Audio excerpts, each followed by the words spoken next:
Welcome to This Explainer. Today, we're connecting the dots on 6 wild tech stories that just dropped, and they all point to one deeply disturbing reality: a massive imbalance of power between everyday users like us and big tech giants. I am super excited to unpack this data with you because the implications for our daily lives are absolutely massive. Right off the bat, before we even look at the data, I want you to ask yourself a serious question. Do the games, the photos, the files you've purchased and saved online, do they actually belong to you? Think about that digital library you've been building up over the years, all those thousands of dollars just sitting there in the cloud. Well, take Joshua Kane, for example. For him, a staggering 25 years of memories and thousands of euros in digital assets just vanished overnight, gone. Why? Because Microsoft permanently deleted his hacked account, completely bypassing any chance of an appeal. Just imagine waking up and seeing a quarter century of your life totally wiped out in a flash. So here is our agenda for today. 1. The digital ownership illusion. 2. AI's massive ethics vacuum. 3. Tech's looming transparency crisis. 4. Bitcoin's conflicting market signals. And 5. Reclaiming your digital power. Section 1. The digital ownership illusion. Let's look at exactly how Joshua lost everything, because this could honestly happen to anyone. First, his account gets hacked and the security settings are changed. Naturally, he tries to recover it by providing verified official ID, like his passport. But instead of giving his account back, Microsoft permanently deletes the whole thing. They claimed a vague security policy demanded it to prevent abuse. And the result? An irreversible loss of 25 years of data.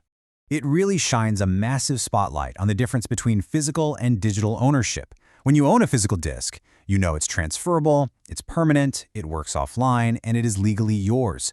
But a digital purchase, it's basically just a revocable license hidden deep in a terms of service agreement that none of us ever actually read. It's tied to your account, revocable at any time by the corporation, totally dependent on their servers, and at the end of the day, you are just a licensee. Joshua actually put it best. He said, "I invested 25 years in this account. Now everything's gone." And Microsoft just says, sorry. This isn't digital services anymore. This is theft. And honestly, he hit the nail on the head. This absolute lack of an appeals process has sparked massive outrage. It's even laying the groundwork for potential class action lawsuits in the EU right now, which just highlights this massive loss of user control. Section 2. AI's massive ethics vacuum. This total corporate control we're talking about extends perfectly into the AI space, where the tech is moving way faster than our ethical frameworks can keep up with. A recent hack exposed that the wildly popular AI music generator Suno stole over 2.1 million songs from platforms like YouTube Music, Deezer, and Genius, and they did it entirely without permission just to train their model. And the sheer audacity of how they did it is what's really crazy. They used automated web scraping with bots, dodging detection across 12,000 different IP addresses. They weaponized API access, literally spinning up 10,000 fake accounts to download 5 million songs daily. They even used outright torrenting and piracy networks. This creates an existential threat, not just to copyright law, but to the music industry and the inherent value of human songwriting. Meanwhile, let's pivot to the industrial sector for a second. Applied Computing just raised $20 million for Orbital, which is a foundation model built for the oil industry. And the before and after breakdown here is staggering. By analyzing 10,000 refinery sensors in real time, Orbital bumped efficiency up by 7%, reduced downtime by an unbelievable 80%, and slashed energy costs by 16%. That generates a massive immediate return on investment of $35 million a year. But this presents a perfectly balanced ethical dilemma, right?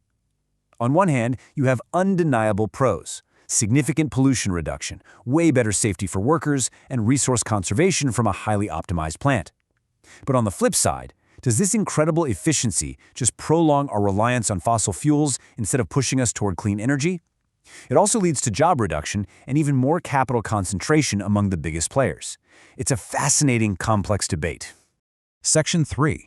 Tech's looming transparency crisis. So as AI capabilities explode across all these sectors, the massive infrastructure required to run it is reaching a breaking point.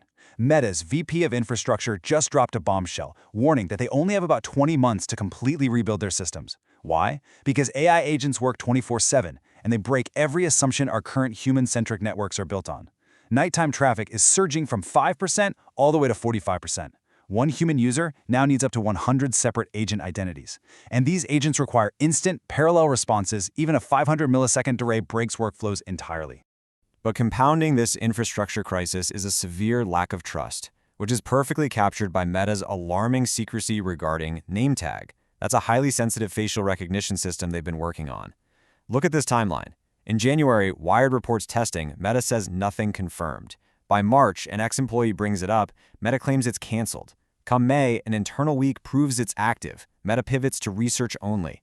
And by July, faced with undeniable evidence, executives just go completely silent. This brings us to a really harsh reality. The extreme secrecy surrounding sensitive tech like name tag completely destroys public trust. It shows these companies operate without accountability. When tech giants hide surveillance tools like this, probably to dodge public backlash or hefty European fines, you really have to ask yourself, how can we possibly trust them with our most sensitive data moving forward? Section 4. Bitcoin's conflicting market signals.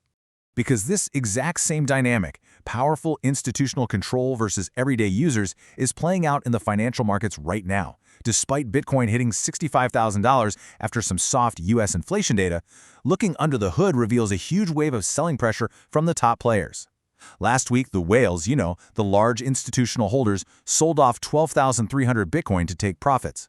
At the very same time, miners offloaded 8,500 Bitcoin to pay off their operational debts after the recent halving event.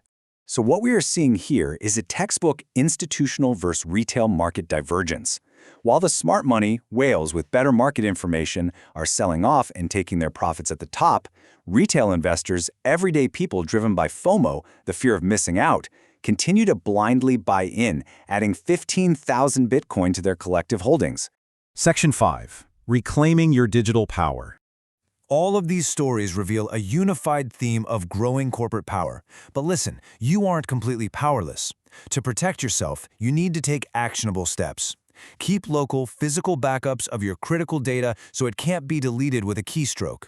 Use hardware wallets for your crypto instead of leaving it on centralized exchanges. Minimize the data you share with these tech giants, and diversify the platforms you use so you aren't completely reliant on a single corporate ecosystem. But let's be real, individual actions are only part of the puzzle. Systemic problems require systemic solutions.